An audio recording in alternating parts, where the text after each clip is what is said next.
बेटा आपने कक्षा 12 में फिजिक्स में एक टॉपिक पढ़ा होगा वैद्युत क्षेत्र की तीव्रता, ठीक है, जिसमें आपने पढ़ा होगा वैद्युत द्विध्रुव के कारण वैद्युत क्षेत्र की तीव्रता, ठीक। और वैद्युत द्विध्रुव के कारण जो बेटा जो वैद्युत क्षेत्र की तीव्रता होती है वो हम दो स्थितियों में ज्ञात कर सकते हैं। एक होती है बेटा अक्षीय स्थिति और एक होती है हमारी कौन सी, निरक्षीय स्थिति। बात समझ में आ गई, ठीक। तो बेटा अक्षीय स्थिति में उसका क्या सूत्र आता है वो आपने पढ़ा होगा, और निरक्षीय स्थिति में उसका क्या सूत्र आता है वो भी आपने पढ़ा होगा, ठीक है। तो बेटा देखो अक्षीय स्थिति में क्या सूत्र आता है इसका।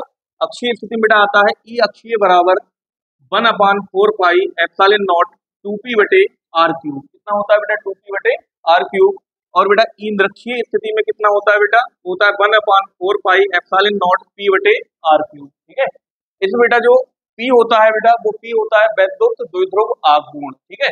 r क्या होता है बेटा, r होता है वैद्युत द्विध्रुव के मध्य बिंदु से उस बिंदु तक की दूरी जिस बिंदु पर हम वैद्युत क्षेत्र की तीव्रता ज्ञात करना चाहते हैं, ठीक है। और बेटा इसमें 1/4 पाई एप्सिलॉन नॉट क्या होता है बेटा, ये होता है नियतांक जिसकी वैल्यू होती है 9 × 10⁹ ठीक है। बात समझ में आ गई।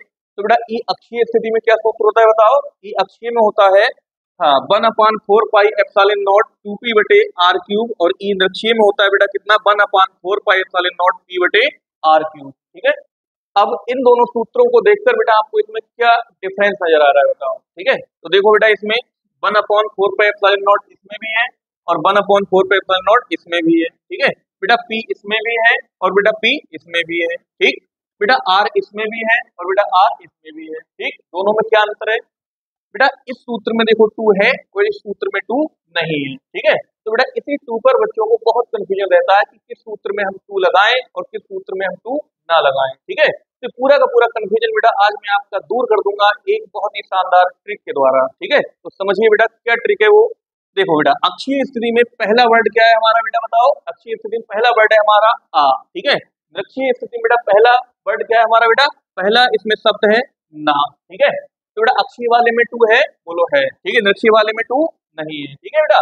तो इसमें क्या है बेटा आ, तो आ का मतलब क्या है बेटा 2 आएगा, ठीक है। आ से ध्यान रखना बेटा 2 आएगा। निरक्षीय में क्या है बेटा ना, ना से ध्यान रखना बेटा 2 नहीं आएगा। बात समझ में आ गई। अक्षीय में बेटा आ है, आ का मतलब 2 आएगा। निरक्षीय में बेटा ना है, ना का मतलब 2 नहीं आएगा। बात समझ में आ गई। तो इस 2 को लेकर जो कंफ्यूजन रहता है बेटा वो आपका दूर हो गया होगा। और इसी प्रकार से फिजिक्स को ट्रिक के जरिए पढ़ने के लिए हमारे YouTube channel physics knowledge by Kapil sir पर विजिट करें। धन्यवाद।